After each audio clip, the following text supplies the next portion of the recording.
Emily was downstairs with tiny bowls of rice sweetened with Maribel's special, seedless raspberry mash. The raspberries used in the mash did not need any sugar at all because they were much less tart than most varieties. It led to lots of smiley faces and compliments from Ken and Karen. After breakfast, the morning went by with face wipes, followed by the physical mobiles, followed by diapers. There was also allowed some mama-baby bonding time, which preceded nap time, and then free time where the couple went briefly to the internet, yes they still called it that, and then to each other's passionate eyes. Lunchtime was plantain bananas, again cut with milk. Physical exercise was rolling on mats again, but a little longer. For the first time in a long time Ken and Karen felt like their muscles were actually being stretched and used.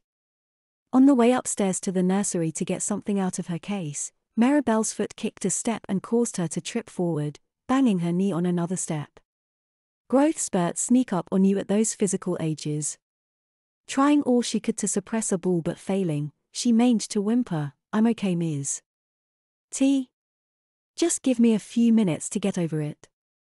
That wasn't going to stop Emily's maternal instinct. She rapidly went over to comfort the 93-year-old consultant with the 9-year-old body and 9-year-old girl instincts. After kissing her forehead and stroking her shoulder, she pulled a tissue out of her pocket case and wiped Maribel's tears. "You are so very kind, Ms. T. Thank you," sniffled Maribel.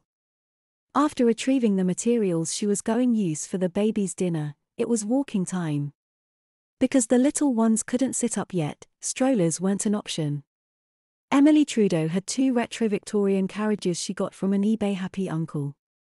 Disabling the CCV on the babies so as not to startle any passers-by who would not be used to regenerate infants in public, Emily and Maribel each got a baby in a carriage and started pushing it outside into the sunny, unusually warm, early spring afternoon. Emily's door and inside floor was flush with the sidewalk outside, so there were no stairs to overcome. With the shades over their tiny eyes, the two could just enjoy laying back and watching the clouds, trees, and the occasional baby-talking stranger's face going by.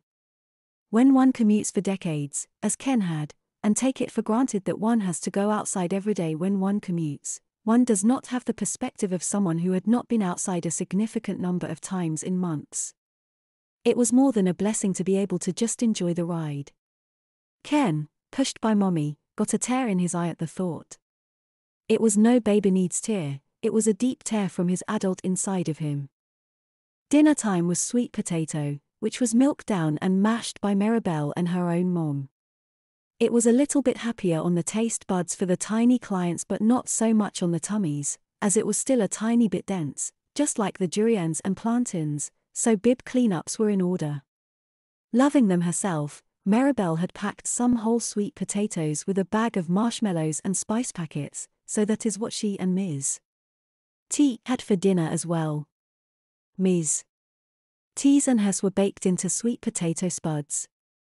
Bath time, diapers, mobiles time, mommy time, and bedtime concluded the evening. And the evening and the morning were the second day.